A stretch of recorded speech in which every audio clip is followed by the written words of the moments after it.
Hello there, this is Jack Marshall here from the London Contemporary School of Piano, and on this video today I'm going to talk to you about how to play funk music and just to get you started playing some patterns to help get you in the groove as well as feeling like you're playing in the pocket.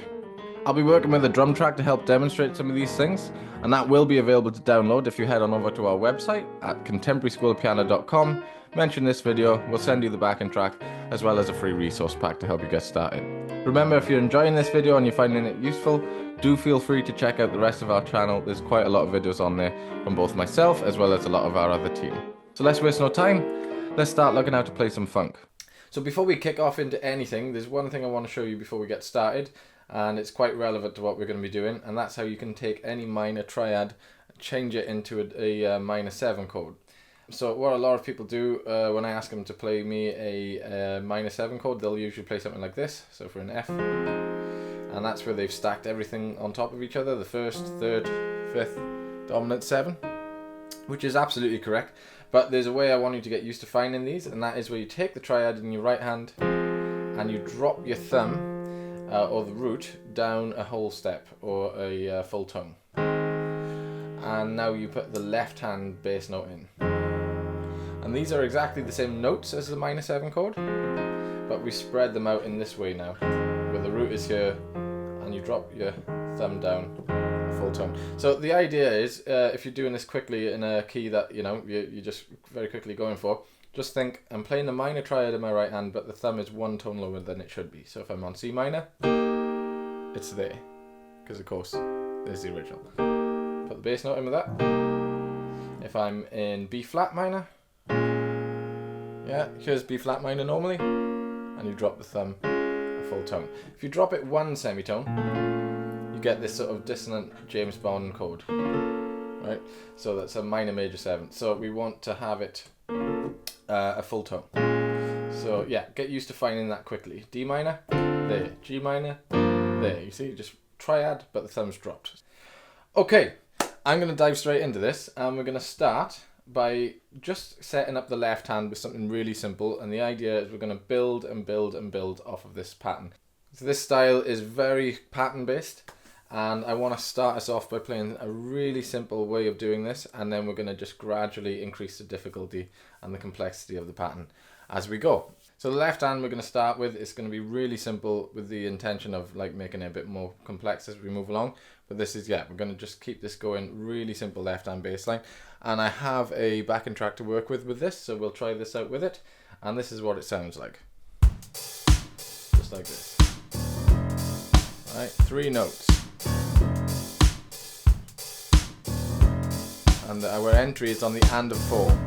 2, 3, 4, and a 2, 3, 4. 2, 3, 4. 2, 3, 4. Right, you can do it a bit higher. 2, 3, 4. 2, 3, 4. 2, 3, 4. 2, 3, 4. So that's the pattern first of all, right? Really straightforward. Just get used to doing that, because what we're trying to do is get you used to playing in the pocket of this groove, right? So you want to feel like you're really with it, you know? So when you're playing this,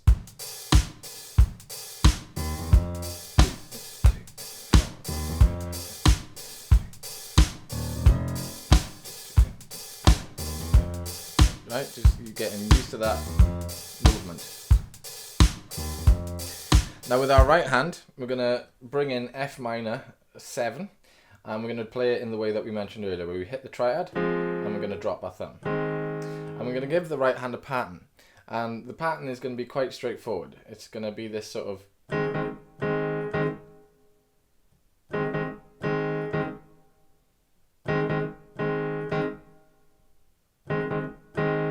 Yeah, so it comes in on the second beat. 1, 2. 1, 2. That's the placement of it. Right, and it's getting that. Let's hear that with the backing track. 1, 1.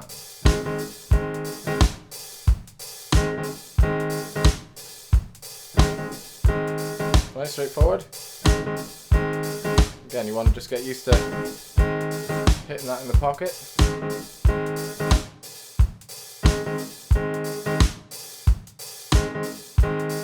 And then when you're ready, bring the left hand back in.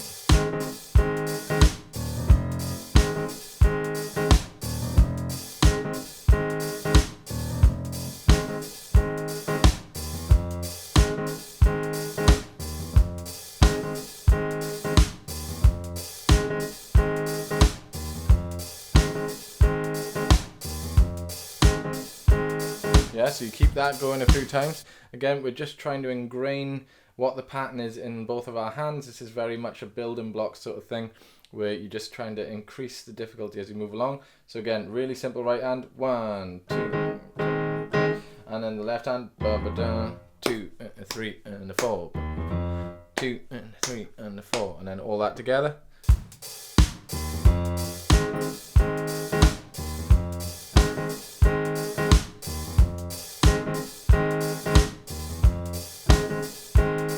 Okay, so get used to doing that. This backing track will be available to download, by the way, so you can practice this as well without me talking over it. So let's add more to this left hand for a minute to increase the difficulty of this pattern. And all I'm going to do in the left hand is I'm going to hit F again after we go. I'm going to hit an octave lower, so it's going to sound like this: 2, 3, 4, 2, 3, 4, 2, 3, 4. 2, 3, 4. And again, this will just work with the right hand.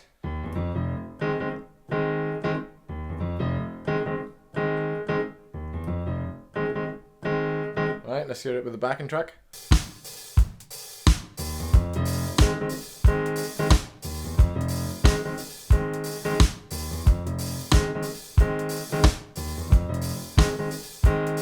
See? Does work. We're just slowly building it up. It's worth bearing in mind as we move forward with this that this pattern is kind of designed with the intention of there being no bass player involved. If there was a bass player you were playing with, then it might be a good idea to give them the reins of what happens in the bass, and then you just hit a pattern on top of that. But yeah, this pattern is kind of more geared towards solo piano play. Now, what makes a good funk pattern work, I think, is not so much anything interesting in the right hand or anything interesting in the left. It's how they both work in tandem together. It's how they kind of line up with each other, and it's all linear, and they're working very well against each other. And one of the things I like to do, if we took our pattern that did this, is I like to skip notes in between those hits in my right hand. So instead of just hitting, I could hit like a note in my left hand. I'll just hit the root note for now. See, I'm kind of feathering in between. Just very quickly before it. You know? So if I added that left hand pattern,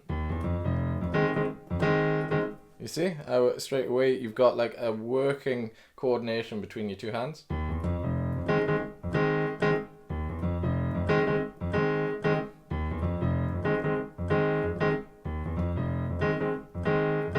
So it's just very quickly beforehand coming in.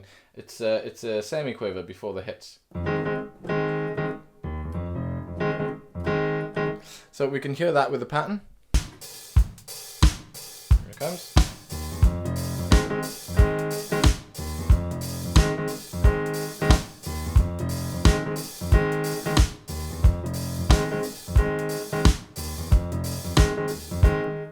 You see? So you're just kind of getting that left hand skipping in between those hits in the right hand, and yeah, and also keeping solid to that, you know, that thing as well. So it's all of this stuff happening at the same time. So it's a little bit tricky when you first get going, but once you learn it in one place, it's really, really easy to move it to another place because the work has already been done in the coordination. You could do this in another key. You know, because the work has been done. You've ingrained the pattern. It's just you have to switch the notes up. So this is just purely getting that coordination sorted. So if we just practice a few times, getting that pattern now in the pocket and just repeating it a few times. So I might just start off with my left hand first. 2, 3, 4. 2, 3, 4. 2. And bring the right hand.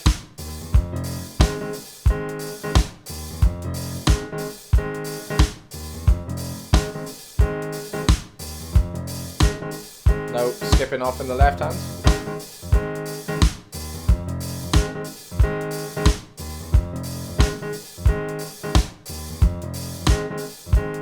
I might skip off on a different note in my left hand, so I might hit from the root to the fifth. That can sometimes work. 3, 4.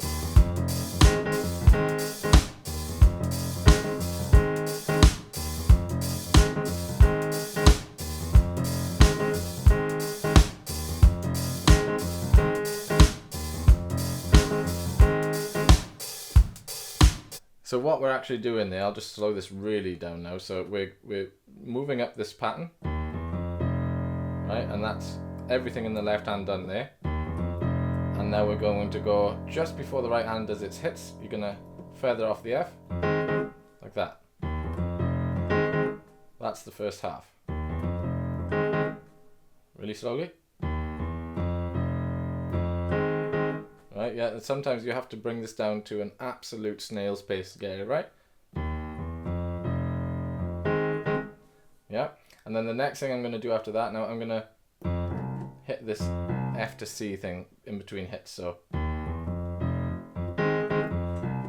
And again. See?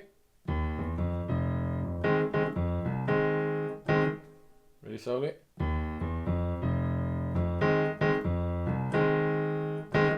Yeah, so this is bringing it down absolutely just to its slowest point, and then you start to try and do it a few times on a loop. That's often one of the hardest things, is doing it right more than once. So you go in through it.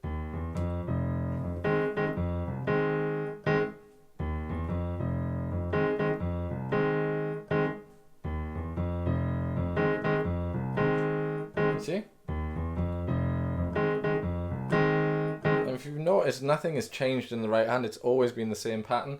I've just put more things in my left, like these skips off of these notes, just to make the right hand sound more interesting, and it really works. And the more you get used to that pattern and able to bring up the speed, you know, it can sound pretty good.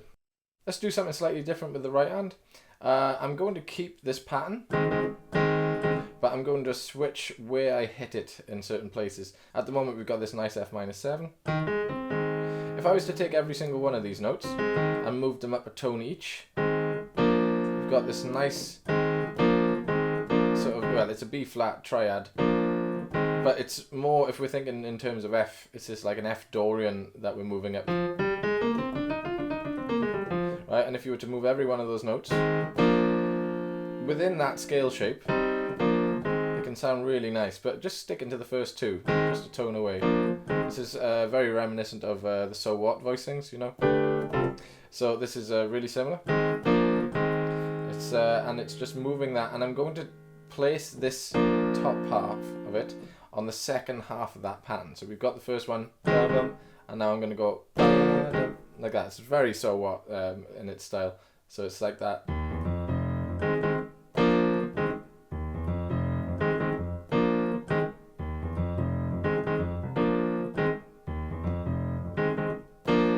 And again, you can just do this with the backing track with the right hand on its own first, just to get used to that. So that's 2, 3, 4, 1.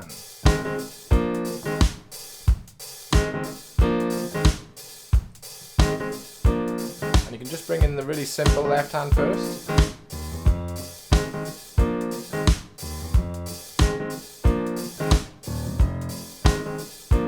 Just trying to get into that pocket.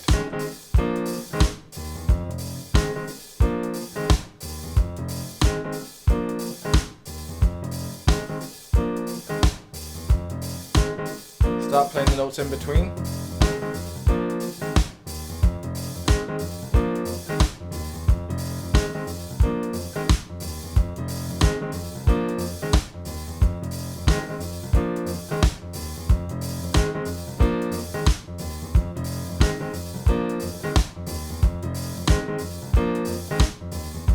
And you really do want to like just keep doing this over and over and over again, so it becomes this more muscle memory based, and not something that you're too consciously thinking about every time. You just want to get over this hurdle of just learning the pattern and then just drilling it.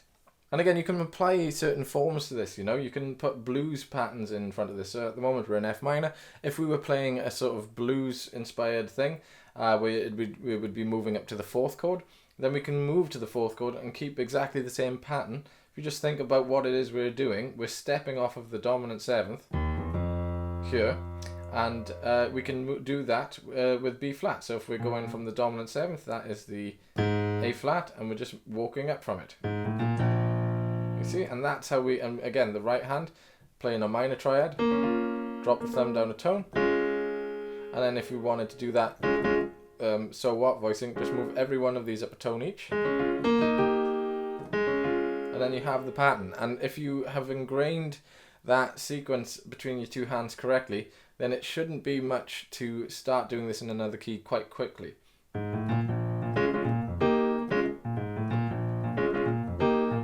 And then you can apply like a blues format to this pattern with this backing track. So if we just heard how that sounds.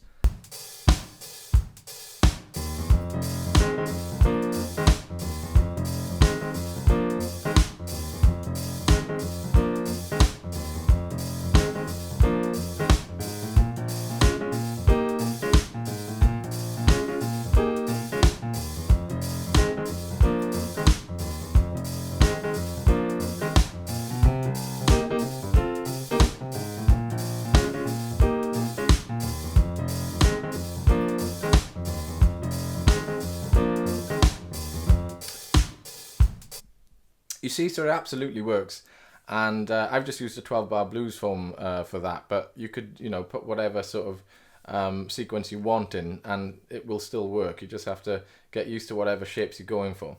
Let's play a different pattern in the left hand. I'll show you one that I call the car wash pattern, and this is a nice one for piano players because it's pretty straightforward.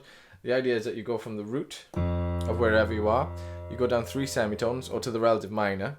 So this will be D, and you're going to walk up chromatically back to the root. So you start on the root, go down to the relative minor, chromatically walk back.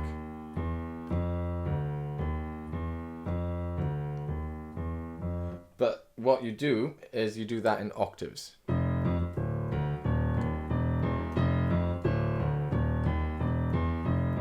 So we can keep that going in the left hand whilst the right hand does the same pattern.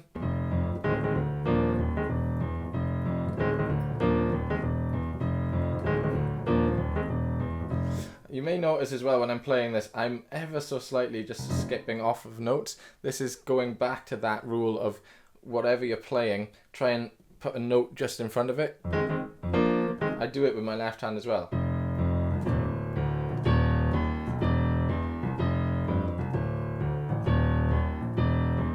And on a lot of these, I'm basically just hitting the fifths of each one of these. So if I'm on F, I'll hit the C.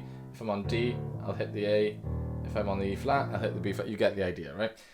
But I'm doing it so lightly that you can just about make it out. So you could argue you could hit any note and it's just something just between it.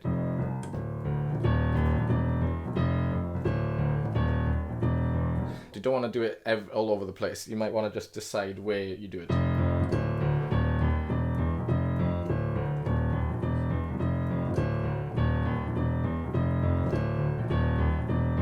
It's these little intricate little things like that which will really help sell the sound you're going for. So if I did that with my right hand as well.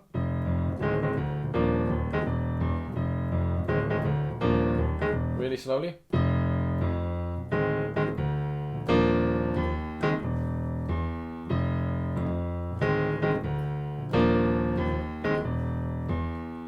And look, a big part of learning these patterns and where people struggle is that they don't take it all the way down to the bare minimum and the slowest speed they possibly can. Because what you really need to understand is where the placement of the right hand will be in comparison to the left hand. As I said before, this is a very pattern-based style of music. So when you're working through this, really work out when does my right hand hit in comparison to where my left hand is at that moment. So you go through it. And that's where it is. And I would just repeat that a few times if this is new to you. So you hit an octave, and then when you're about to hit D, you do that. You just hit that. On its own, when you just isolate it like that, it sounds very weird. Just bear in mind that you're going to be moving forward from it, right? Keep moving. See, that's what happens after that. See, it's all this skips just after the notes happen.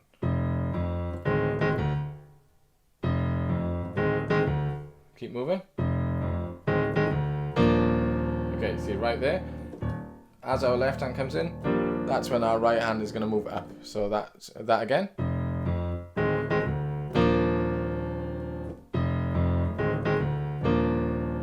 Keep moving.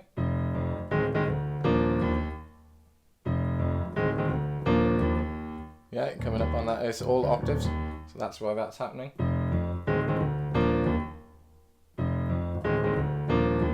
Keep moving again.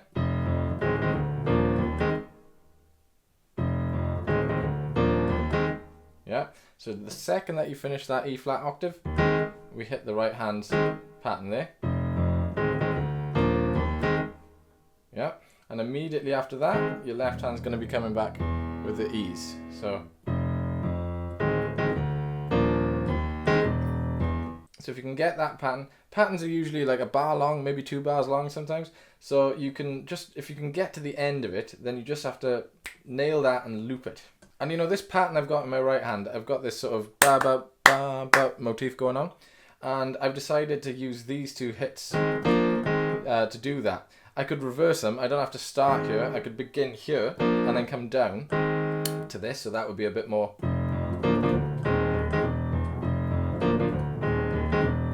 And I don't even have to use these chords either. I could just play like a minor chord, like a minor 6 chord, so maybe this. And you know, and just hit the pattern on that, and just do that.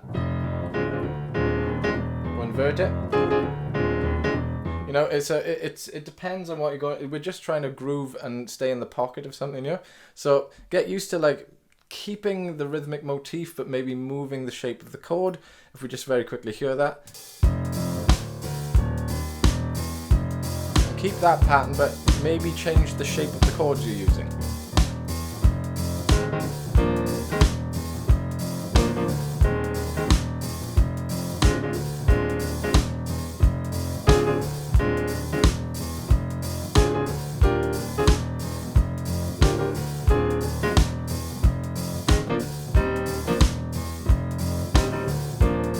See, you know, you get used to moving through these different shapes. If you know how to play a few different F minor chords, you know, F minor 6s or F minor 7s, and inverting those, you can really put those to work and get your hand feeling more comfortable with moving around different inversions, but at the same time ingraining in that right hand pattern. And you know, you can mix and match with these patterns as well. You don't have to just stick to the same one. So if we were to reintroduce the 12 bar blues form to this, you know, we're saying the entire first 12 bars, I could just stick to the original pattern that we were working with at the very start and just let that groove for a bit and be in the pocket of that. And then when I get to the end and start it up again, I can maybe start playing the car wash bass line and keep the right hand perhaps the same, but change what my chord is and the inversions of it. You know, it can start to sound quite convincing when you do this, and we're just trying to feel like we're in the pocket. So if we wanted to hear that a little bit more sped up and hear those things all together, it could be how it sounds.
see, so you get whatever patterns you're working on as comfortable and as fluent as possible, and then you can start layering them on top of each other. Makes for a quite convincing sound. So that's just a few patterns to get you started. There's of course loads more that you could learn, and I really recommend actually building up a bit of a bank of these different patterns that you can use to play funk music. I'd really recommend transcribing some of this stuff as well. Any funk track that you like listening to, try and work out what the bass player is doing in line with what the pulse is, and also work out what the rhythmic pattern is happening as well. Often it could be more than one, of course, which is a little bit tricky, but you know, whatever the primary one, whether it's on guitar or a clav sound, or could possibly be piano or keyboards, try and work out how that pattern fits with the bass line in the left hand, and then you get that coordination sorted and you start looping it. But I hope that was useful in helping you start with this stuff. Funk music is quite a big subject and definitely something worth looking into more, perhaps in future videos. I do actually play a lot of this stuff where I'm playing bass lines and comping patterns in my right hand with my own group. We're called Rhythmic, and you'll be more than welcome to check us out. Remember also, if you're interested in having some coaching by myself or anyone else in our team, then head on over to our website, contemporaryschoolofpiano.com, and we'll send you a free resource pack and we'll get going from there. But thank you very much for watching this video. I hope you found it useful. Let me know if you did, and also let me know if you'd be interested in seeing more of these types of videos on funk. And I look forward to seeing you on the next one. Cheers.